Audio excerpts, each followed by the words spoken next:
Back to news. కేంద్ర మంత్రి సుజనా చౌదరి మాట్లాడుతూ ఉన్నారు. ఆ లైవ్ చూద్దాం.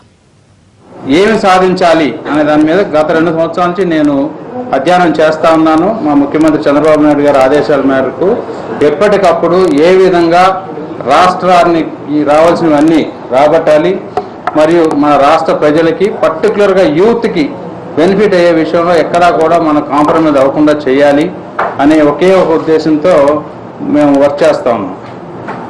అయితే ఇప్పుడు ఈ స్పెషల్ కేటగిరీ స్టేటస్కి ఇస్తే ఇండస్ట్రీస్ వస్తాయి, ఉద్యోగాలు వస్తాయి, ఇంట్లో డబ్బులు వచ్చేస్తాయి అని ఇట్లా రకరకాలుగా చెప్తా ఉన్నారు. అదేంటంటే మాకరీ ఆఫ్ డెమోక్రసీ లాగా అనిపిస్తూ ఉంది అందరూ.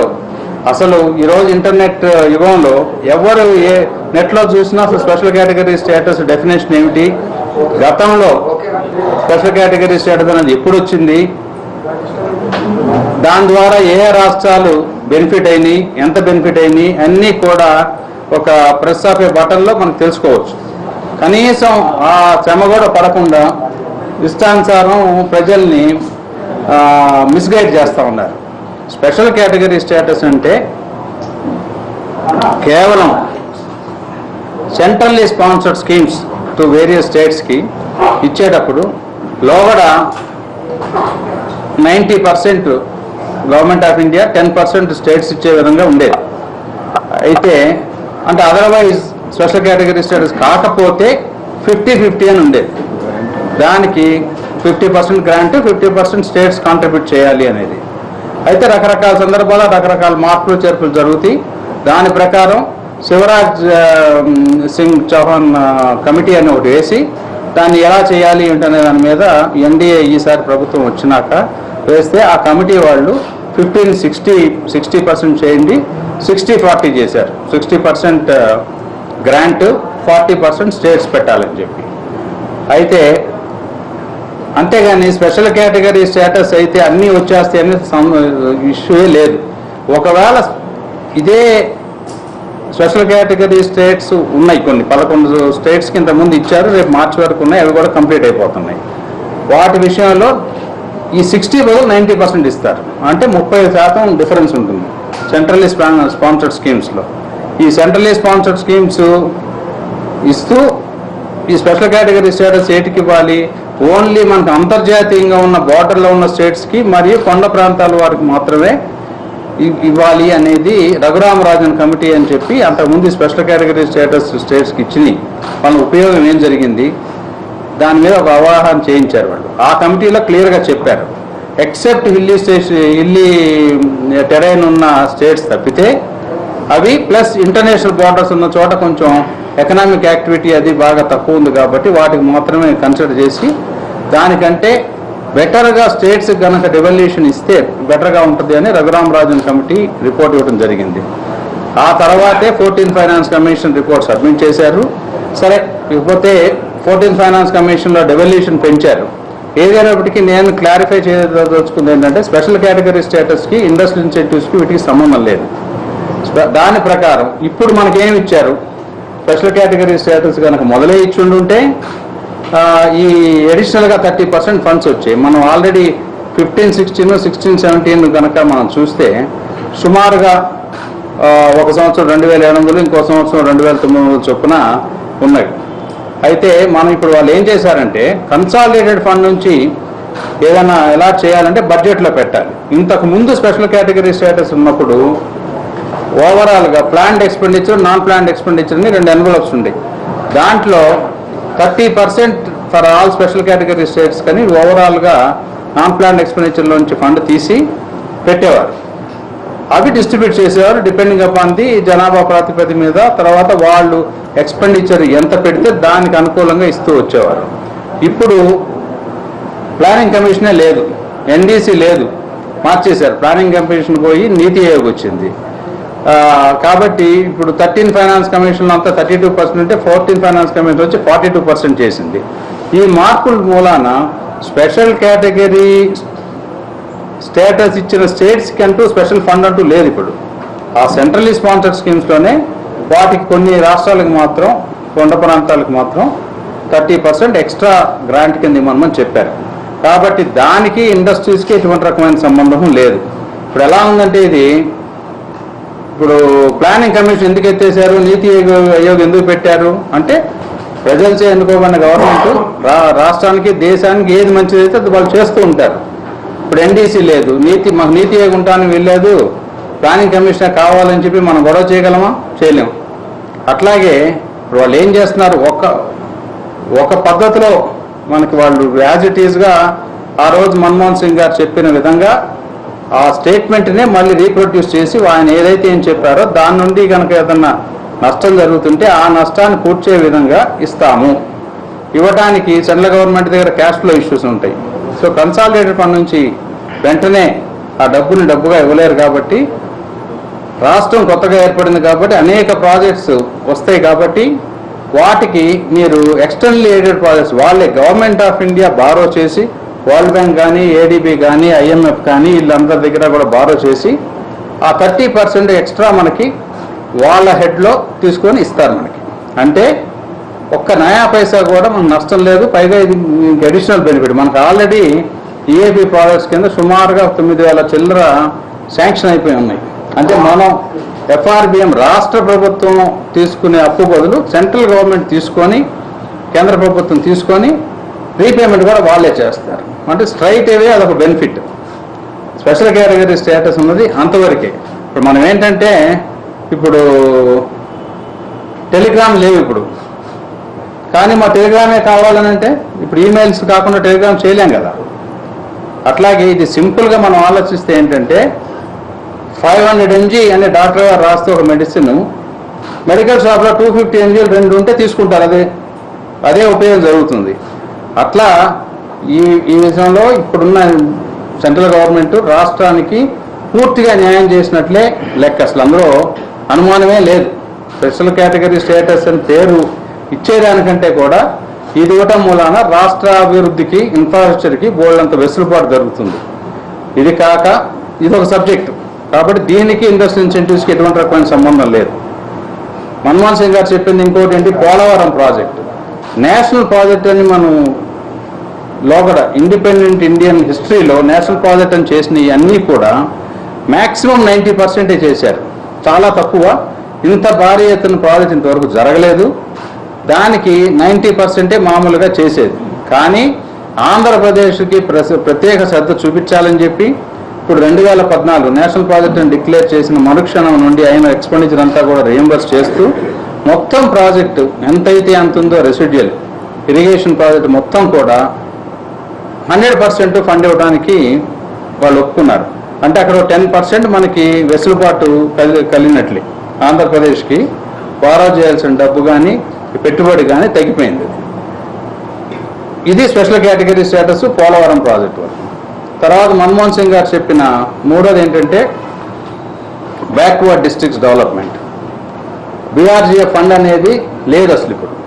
అయినప్పటికీ కూడా ఆయన చెప్పిన దాన్ని ఫుల్ఫిల్ చేయడం గురించి మనకి 7 జిల్లాలకి, Rayalaseema 4, coastal Andhra, north coastal 3 జిల్లాలకి మొత్తం కలిపి 6 సంవత్సరాలకి ఇచ్చారు. 2,100 కోట్లు ఇచ్చారు. ఎవ్రీ ఇయర్ 350 కోట్లు చొప్పున రిలీజ్ చేస్తాం. మూడోది. ఇకపోతే 4వది వచ్చి క్యాపిటల్ డెవలప్మెంట్కి ఇస్తామని చెప్పి ఆల్రెడీ 2,500 కోట్లు ఇచ్చారు. ఇంకో 1000 కోట్లు కూడా ఇవ్వడానికి సిద్ధపడుతున్నారు. అది కాక ఇంకా క్యాపిటల్ ప్రాజెక్ట్స్ తీసుకొస్తే ఏవి కావాలో ఇవి ఇవ్వడానికి కూడా వాళ్ళు క్లారిటీ ఇచ్చారు. నెక్స్ట్ వచ్చి 2014-15 10 నెలల రెవెన్యూ డెఫిసిట్ కూడా వాళ్ళు చెప్పిన ప్రకారం ఆ ఫార్ములా అప్లై చేస్తే ఎంత వస్తుందో అంత ఇవ్వడానికి ఇప్పటివరకు 4,500 కోట్లు ఇచ్చారు. సుమారు ఇంకో 3,000 కోట్లు కూడా రికన్సైల్ అవుతూ ఉంది. అది కూడా ఇవ్వడానికి సిద్ధపడతా ఉన్నారు. ఇది ఒక ఎత్తునైతే ఇండస్ట్రియల్ ఇన్సెంటివ్స్ అది వేరే సెక్షన్. మన్మోహన్ సింగ్ గారు చెప్పిన దాంట్లో అది కూడా చెప్పారు. In line with other states industrial incentives ఇస్తాము అని చెప్పి. అయితే in line with other states అంటే ఎప్పుడు రూల్ ఎప్పుడైతే అప్లై అవుతుందనేది వాళ్ళ ఉద్దేశం. కానీ income tax certain 15% depreciation allowance, 15% capital allowance 2 కూడా ఇవ్వడం జరిగింది. ఇవి కాక వాళ్ళు ఏమంటున్నారంటే ఇప్పుడు జిఎస్టీ వచ్చే తరుణంలో ట్యాక్సెస్, ఎక్సైజ్, సర్వీస్ ట్యాక్స్ ఇవన్నీ కూడా చైన్ బ్రేక్ అవుతుంది. కాబట్టి జిఎస్టీ కౌన్సిల్ కనుక కంప్లీట్ చేస్తే కొన్ని స్టేట్స్కి కొంత జిఎస్టీ రిఫండ్ ఇవ్వాలనేది కూడా ఒకటి డిస్కషన్ జరుగుతూ ఉంది. అది ఇంతవరకు కమిట్మెంట్ లేదు. ఏదైనప్పటికీ మనకి రాష్ట్రంలోనే దానికి ఇవ్వడానికి ఇండస్ట్రియల్ పాలసీలో ఏదైనా బడ్జెట్ పెట్టుకోవడానికి వీలుగా, ఎందుకంటే WTO దీని ప్రకారం కూడా ఇంటర్ స్టేట్లో ఎక్కువ ప్రయారిటీస్ తీసుకురాకూడదు అనేది కూడా ఉంది. అయితే ఆ జిఎస్టీ వచ్చే తరుణంలో మీకు ఇండస్ట్రియల్ కారిడార్స్ కావాలంటే లిబరల్గా ఇస్తాము, ఇన్ఫ్రాస్ట్రక్చర్ పెట్టుకోండి అని. వైజాగ్ చెన్నై, బెంగళూరు చెన్నై వయా కృష్ణపట్నం ఈ 2 కారిడార్స్ కూడా క్లియర్ చేస్తూ ఉన్నారు. అవి సుమారుగా 10-12 వేల కోట్ల ఇన్వెస్ట్మెంట్ ఉంటుంది అందులో. అది జాయింట్ వెంచర్ అయినప్పటికీ కూడా మంచి బ్యూటిఫుల్ ఇండస్ట్రియల్ ఇన్ఫ్రాస్ట్రక్చర్ కడతానికి లాంగ్ టర్మ్లో వాళ్ళంత బెనిఫిట్ ఉంటుంది. అయితే ఈ అన్ని యాక్టివిటీస్ మూలాన పోలవరం ప్రాజెక్టు కానీ, మన అమరావతి క్యాపిటల్ కానీ, రింగ్ రోడ్స్ కానీ, హైవేస్ కానీ, పోర్ట్స్ కానీ, న్యూ ఎయిర్పోర్ట్స్, న్యూ మెట్రో, వీటన్నిటి మూలాన కూడా రిజల్టెంట్ ఫ్యాక్టర్ ఏంటంటే ఉద్యోగ అవకాశాలు, యూత్కి ఉద్యోగాలు అక్కడి నుంచే వస్తాయి. ఈ మన్మోహన్ సింగ్ గారు చెప్పిన దాంట్లో వాటి మీదే మనకేంటంటే కంటెన్షియస్ ఇష్యూస్ యాక్ట్లో ఉన్నాయి. ఒకరోజు ముందో అనుకో ఎవరున్నా సరే ప్రభుత్వంలో చేసి తీరాల్సింది, ఎవరు కూడా దాన్ని యాక్ట్ని సవరించలేరు, మళ్ళీ పార్లమెంట్కి వెళ్తే తప్పితే. కాబట్టి ఎవరు కూడా నో అంటాను వీలు లేదు. యాక్ట్లో ఉన్నాయి మిగిలిన, ఇంకా నేను అవన్నీ మళ్ళీ నేను రిపీట్ చేయదలుచుకోలేదు. ఎందుకంటే ఉదయం వెంకయ్యనాయుడు గారు చెప్పిన దాంట్లో కూడా అన్నీ చాలా విపులంగా చెప్పారు. ఇంకా అనేక ప్రాజెక్ట్స్ రావటం మూలాన రిజల్టెంట్ ఫ్యాక్టర్ వచ్చి ఉద్యోగ అవకాశాలు ఎక్కువ వస్తాయి.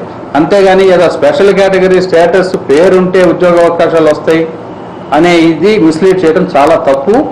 ఈ స్టూడెంట్స్కి కూడా చాలా లిబరల్గా మనకి ఇప్పుడు ఇన్ని ఇన్స్టిట్యూషన్స్ కొత్తగా రావటం మూలాన ఆంధ్రప్రదేశ్లో ఉన్న స్టూడెంట్స్కి లిబరల్గా ఐఐటీస్లో కానీ, ఐఎమ్స్లో కానీ ఇక్కడ లోకల్ పర్సంటేజ్ ఉండటం మూలాన అడిషనల్ NITస్లో కానీ అడిషనల్ సీట్స్ రావడం జరుగుతూ ఉంది. సో ఓవరాల్గా మనకు కనీసం కొంచెం పరిజ్ఞానం ఉన్నా కొంచెం చూసుకుంటే ఈజీగా ఇంటర్నెట్లోని ఇన్ఫర్మేషన్ అంతా కూడా ఉంది. దాని మీద ఇంకా మేము కూడా ప్రింట్ చేసి ఇస్తా ఉన్నాం ఉదాహరణకి. కాబట్టి ప్రజలు ఎవరు కూడా దీని గురించి ఎటువంటి రకమైన సందేహాలు పెట్టుకోవాల్సిన అవసరం లేదు. అయితే వీటన్నిటినీ ఇప్పుడు చట్టబద్ధత కల్పించారా? కొంతమంది ఏమంటున్నారు, పార్లమెంట్లో చెప్పిన దానికే ఇన్ని రోజులు పట్టింది, దిక్కు లేదు అని చెప్పి. అయితే మనం ట్రస్ట్ బేస్లో చేస్తున్నప్పుడు సెంట్రల్ గవర్నమెంట్ మేమందరం మిత్రపక్షంలో ఉన్నాం. వాళ్ళు క్యాబినెట్లో పెట్టి ఇవన్నీ ఇంప్లిమెంట్ చేస్తారు. మిగిలిన నేను చెప్పిన వాటిలో కొన్ని ఆల్రెడీ ఇంప్లిమెంట్ అయిపోయి ఉన్నాయి. కాబట్టి దీని మీద ఎటువంటి రకమైన సందేహాలు పెట్టుకోకుండా ఇది ఆంధ్రప్రదేశ్ ఇప్పుడు వాళ్ళు స్పెషల్ కేటగిరీ స్టేటస్ ఇస్తామని అన్నా కూడా అది నష్టం జరుగుతుందని నా పర్సనల్ అభిప్రాయం డెఫినెట్గా. ఎందుకంటే అప్పుడు మళ్ళీ పోలవరం 90 అని మిగిలిన అన్ని రివర్స్ చేశారంటే మనకి నష్టం. యాజ్ ఇట్ ఈస్గా ఇది చాలా మంచి ప్యాకేజీ.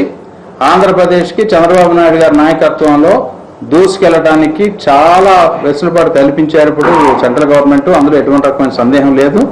కానీ అతి త్వరగా చట్టబద్ధత కల్పించవలసిన అవసరం ఉంది. మన ఆర్థిక మంత్రి అరుణ్ జైట్లీ గారు చాలా క్లియర్గా మొన్న స్టేట్మెంట్ కూడా ఇవ్వడం జరిగింది, మన తెలుగు మీడియా కూడా క్లియర్గా. వెంటనే క్యాబినెట్ పెట్టి అన్నీ క్లియర్ చేస్తామని చెప్పి రేపటి నుంచి ఆంధ్రప్రదేశ్ నుంచి ఆఫీసర్స్ కూడా ఢిల్లీకి వచ్చి చకచక అన్నీ పూర్తి చేస్తారు. అదే కాకుండా సుమారుగా 9,000 కోట్లు EAP external aided project sanction ఉన్నాయి. కాబట్టి మనకి 2 సంవత్సరాలకి ఓపెనింగ్ బ్యాలెన్స్ 6,000 వస్తే 3వ సంవత్సరం కూడా రెడీగా ఉంది. మనం వాడుకోగలమా లేదా అనే అనుమానం కూడా లేదు. దీంట్లో ఇంకొక అడ్వాంటేజ్ ఏంటంటే ఫారిన్ ఎక్స్చేంజ్ రిస్క్ కూడా సెంట్రల్ గవర్నమెంట్కి వెళ్ళిపోద్ది. అది కనుక మనం డైరెక్ట్గా తీసుకుంటే అది మనకి పాస్ ఆన్ అయ్యేది. సో ఓవరాల్గా ఆలోచిస్తే ఇది బ్రహ్మాండమైన ప్యాకేజీ, ఎటువంటి రకమైన సందేహం లేదు. ప్రజలు ఏమీ ఆందోళన చెందక్కర్లేదు. అండ్ రాజకీయ పార్టీలు కూడా ఈ విధంగా అన్యాయంగా ప్రజల్ని మిస్గైడ్ చేయడం అనేది చాలా తప్పు. కాబట్టి మీడియా వాళ్ళు ఇంకొంచెం శ్రద్ధ తీసుకొని కరెక్ట్గా కనుక స్టడీ చేసి పెడితే సంతోషం. ఇది చెబుదామని పిలిచిన జరిగింది. ఎప్పుడు చెప్పలేదండి అది లేదు. అది కాకుండా ఇంకోటి చెప్తాను నేను. జయరాం రమేష్ గారు 60,000 కోట్లు వచ్చేది అని చెప్పారని ఒక మీడియా రిపోర్ట్ వచ్చింది. అయితే చంద్రబాబు నాయుడు గారు అడిగారు 60,000 కోట్లు వస్తుంటే ఎక్కడి నుంచి రావాలి ఏంటో చెప్పండి, మేము కూడా అడుగుతాము అని. నేను స్వయాన రేరాం రమేష్ గారితో మాట్లాడాను. నేను అనలేదు ఇది వండర్ఫుల్, ఇది దీనికంటే ఎక్కువ వచ్చేది లేదు, ఎట్లాగైనా పర్ఫెక్ట్గా చేశారు అని ఆయన నాతో స్వతహాగా చెప్పారు. 60,000 కోట్లు అనే మాట నేను అనలేదు, ఎక్కడా రావడానికి అవకాశం లేదు. సెంట్రల్ గవర్నమెంట్ అని ప్రింట్ చేసిస్తుందా? ఇదంతా వెబ్సైట్లో ఉన్నాయే కదా, బడ్జెట్ టు బడ్జెట్.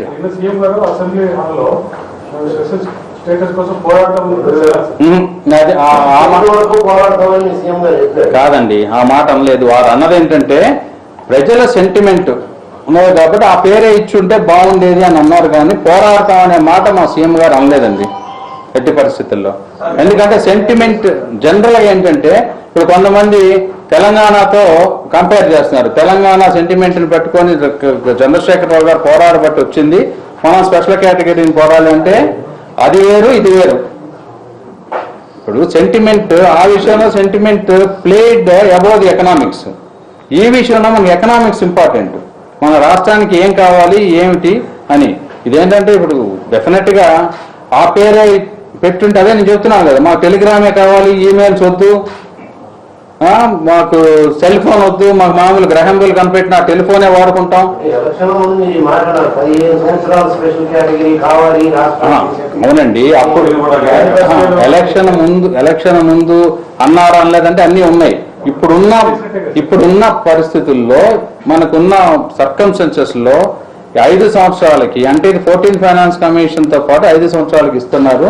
దీనివల్ల ఈ special category status Manmohan Singh గారు ఇచ్చిన promise on the floor of the house ఏదైతే ఉందో అది ఇంప్లిమెంట్ చేస్తున్నారా చేయట్లేదా? మేనిఫెస్టోలో రకరకాల ఈ పెడతాం. మేము ఎంతసేపు తెలుగుదేశం పార్టీ వరకు ఎస్ 10 కాదు 20 సంవత్సరాలు ఇస్తే ఇంకా బాగుంటుందో మేము అడిగిన మాట వాస్తవమే, ఈ ప్రభుత్వాన్నైనా ఆ ప్రభుత్వాన్నైనా. కానీ మనకున్న పరిధిలో ఇప్పుడు మాత్రం ఇది బ్రహ్మాండమైన ప్యాకేజ్ కింద కన్సిడర్ చేసుకుని it's జూబిలియంట్ day according to me. అది ఏమండి కాదు, నేను పవన్ కళ్యాణ్ గారు మిస్లీడ్ చేస్తున్నారనే మాట నేను అన్నాను. కానీ దీని ఇంకెవరికైనా ఏమన్నా క్లారిఫికేషన్స్ కావాలంటే నేను ఇవ్వడానికి సిద్ధంగా ఉన్నా.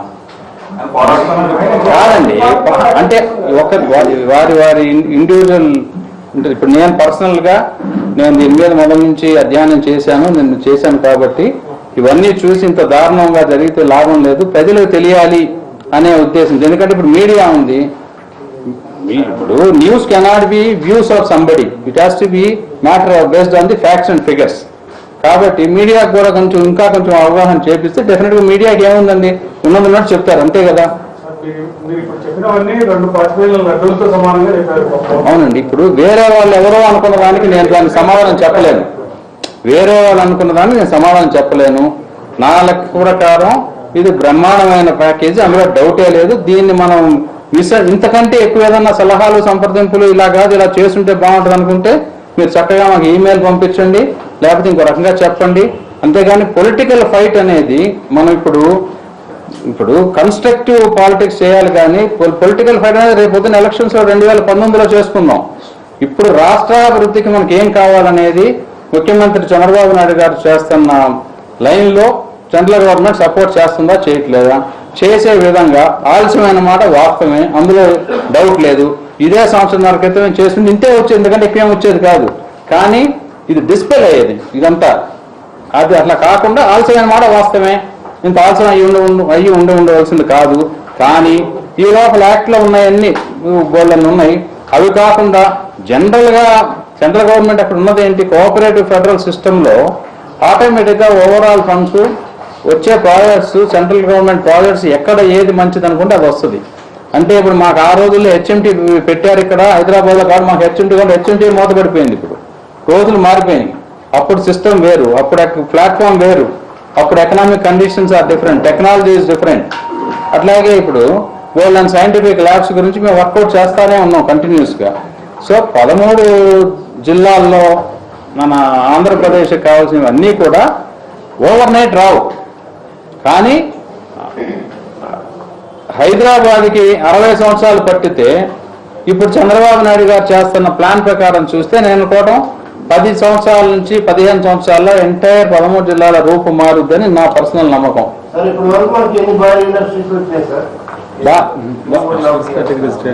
ఇప్పుడు నేను స్పెషల్ కేటగిరీ స్టేటస్ క్లారిఫై చేశాను. తర్వాత act promises on the floor of the house clarify చేశాను నేను. ఇండస్ట్రీస్ అనేక ఉన్నాయి పైప్ లైన్లో. ఎన్ని వచ్చినాయి అంటే ఓవర్ నైట్ రావు కదా, అనేక ఉన్నాయి పైప్ లైన్లో. ఇప్పుడు మనకి one of the best state for power కానీ, ప్రోయాక్టివ్ స్టేట్ గవర్నమెంట్ కానీ ఇవన్నీ ఉన్నాయి. తర్వాత స్టేట్ గవర్నమెంట్ ఇండస్ట్రియల్ పాలసీ కూడా చాలా అట్రాక్టివ్గా ఉంది. ఇప్పుడు income tax is of doing business గురించి కానీ, ఇప్పుడు ఇన్కమ్ ట్యాక్స్ నోటిఫికేషన్ కూడా మొన్న ఫైనాన్స్ మినిస్టర్ గారు మా ముందే చైర్పర్సన్ గారికి చెప్పారు, అడిషనల్గా ఇమ్మనమని. దేర్ బై డెఫినెట్గా ఇండస్ట్రియలైజేషన్ అనేది జరుగుద్ది. బట్ ఏ జిల్లాలో జరుగుద్ది ఏమిటి అనేది స్లోగా నడుస్తుంది. ఇప్పుడు వరకు అనే దానికి లెక్కేసి చెప్పాలి, నాకంత ఐడియా లేదు దాని మీద. డెఫినెట్గా వచ్చినాయి, కొన్ని పైప్ లైన్లో ఉన్నాయి. ఇప్పుడు విశాఖపట్నం జిల్లాల అభివృద్ధికి ఏటా 50 కోట్లు అన్నారు. ఎక్కువగా రాయలసీమ తర్వాత ఉత్తరాంధ్ర జిల్లాలు కాకుండా వచ్చే కొత్త స్కీమ్లన్నీ సెంట్రల్ నుంచి మిగతా అభివృద్ధి చెందిన జిల్లాల్లోనే పెడుతున్నారన్న అభిప్రాయం. అది స్టేట్ గవర్నమెంట్ ఇష్టం అండి. అది ఇప్పుడు 27 స్కీమ్స్ ఉన్నాయి, సెంట్రల్ స్పాన్సర్డ్ స్కీమ్స్.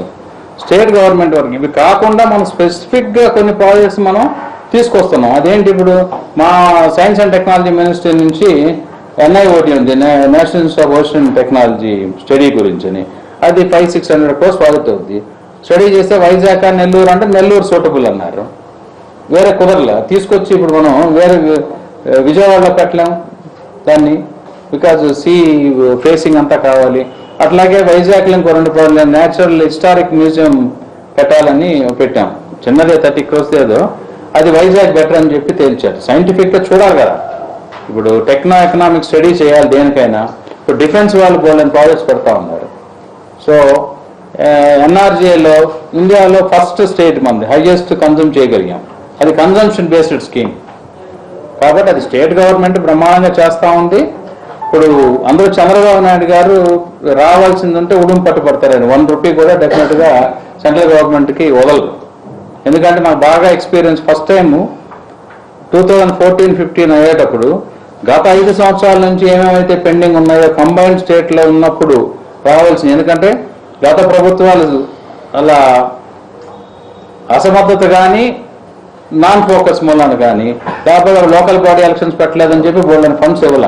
వాటన్నిటినీ కూడా ఆయన రూపాయి చూసి, నాకు బాగా గుర్తు 2015 ఫిబ్రవరి 28 అనుకుంటా, మార్చ్ 29న ఆ పాతవన్నీ కూడా బాకీలను చేసి 7-8 కోట్ల రూపాయలు తేగలిగాం మనం.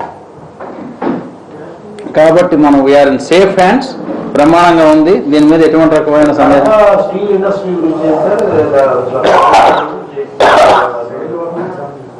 కడప స్టీల్ ఇండస్ట్రీ,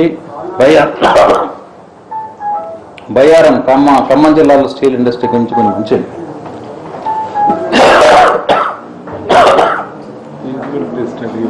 ఫీజిబిలిటీ, అందులో యాక్ట్లు ఏమన్నారు, ఎగ్జామిన్ చేయమన్నారు. ఫీజిబిలిటీ స్టడీ చేస్తే ఈ రోజుల్లో స్టీల్ గురించి నాకు బాగా తెలుసు, ఎటువంటి రకంగానూ అది వైబిలిటీ కాదు అని ఇచ్చారు.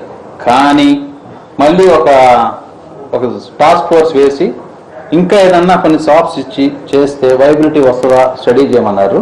స్టడీ చేస్తే ఇవ్వచ్చు.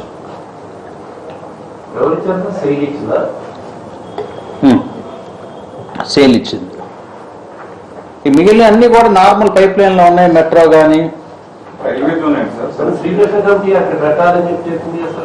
కాదండి, శ్రీకృష్ణ కమిటీ పర్పస్ అసలు డిఫరెంట్. అది అక్కడ పెట్టాలని లేదు, ఇవన్నీ చేస్తే బాగుంటుంది అన్నారు అంతే.